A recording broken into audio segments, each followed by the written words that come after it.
لیکن جو ہم نے تعریف کی تھی نا عالم کی، وہ ہے سے عالم کے عالم کا معنی کیا ہے، عالم کی تعریف کیا ہے، کہ یعنی ایک خاص کچھ خاص موجودات جنہوں نے ایک کچھ خاص جو ہے وہ جگہ لی ہوئی ہے. دوسرے لفظوں میں مثال دے رہا ہوں کہ مثلا جو ہے نا وہ ایک شعبے والوں نے مثلا ایک ادارہ یونیورسٹی ہے، اس میں ایک بلڈنگ ایک شعبے کے لیے ہے، دوسری بلڈنگ دوسرے شعبے کے لیے ہے، تیسری بلڈنگ تیسرے شعبے کے لیے ہے. تو ہر ایک کا اپنا ایک عالم ہے. اسی وجہ سے انسان کا ایک اپنا عالم ہے، حیوانوں کا اپنا عالم ہے، پھر حیوانات میں بھی بہت سارے عالم ہیں.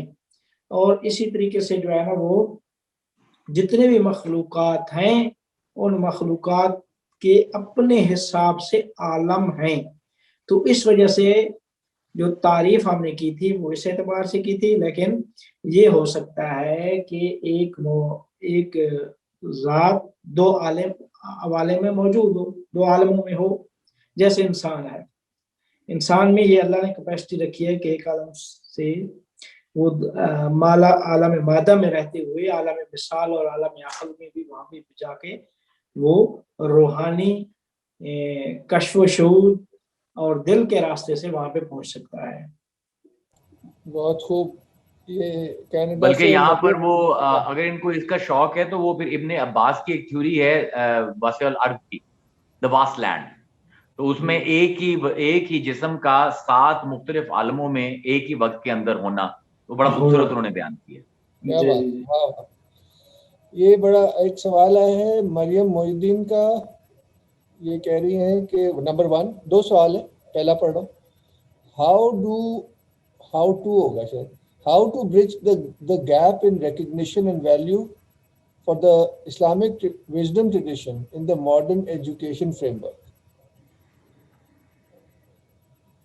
یہ استاد یہ حامد صاحب کا سوال ہے. ویسے یہ حامد صاحب کو اس کا جواب دینا چاہیے، کیونکہ آپ انگلش ہے آپ کے لیے پڑھی گئی ہے. شاہ صاحب کو آپ ہی میرے خیال میں جواب دیں. نہیں. اچھا یہ میرے لیے سوال، آپ کے لیے ہاں یہ لکھا نہیں ہے. یہ ویسے ہو سکتا ہے دوسرا والا آپ کے ٹائپ کا ہے. تو فاضل صاحب یہ پوچھ رہے ہیں کہ آج کل کی جو نصابی ماڈرن ایجوکیشن ہے اس میں اسلامی جو کہہ لیں کیا کہنا چاہیے ویلیو، اس کو کیا کہنا چاہیے، روایت، اسلامی روایت، اور یہ بھی جو ہم حکمت بھی اس میں آ جاتی ہے، اسلامک وزڈم ٹریڈیشن، اس میں عرفان بھی آ جائے گا، فلسفہ بھی آ جائے گا.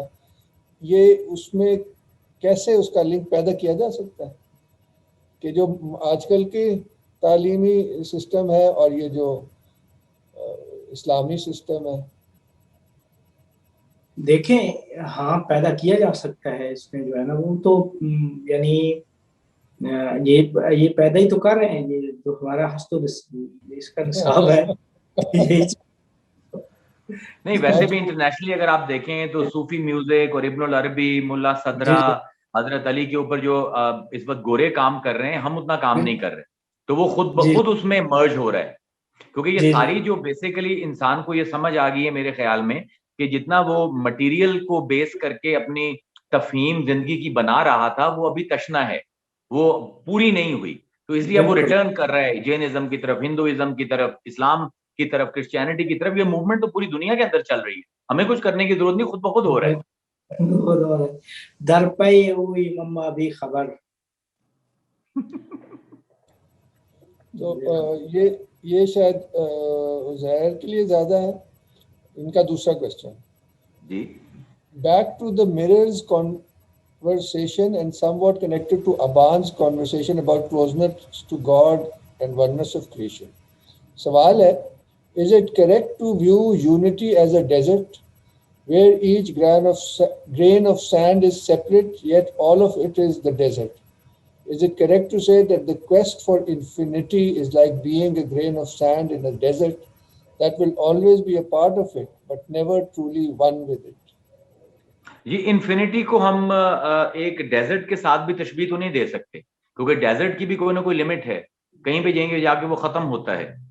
لیکن اس کو کانسیپچولی آپ اس کو انٹرٹین کر سکتے ہیں. لیکن انفینٹی کی مثال جو ہے وہ کسی بھی فائنائٹ آبجیکٹ کے ساتھ دی ہی نہیں جا سکتی. انفینٹی کے تو کمال ہی یہ ہے نا کہ وہ آپ کی جتنی کل یومن ہوا فی شان،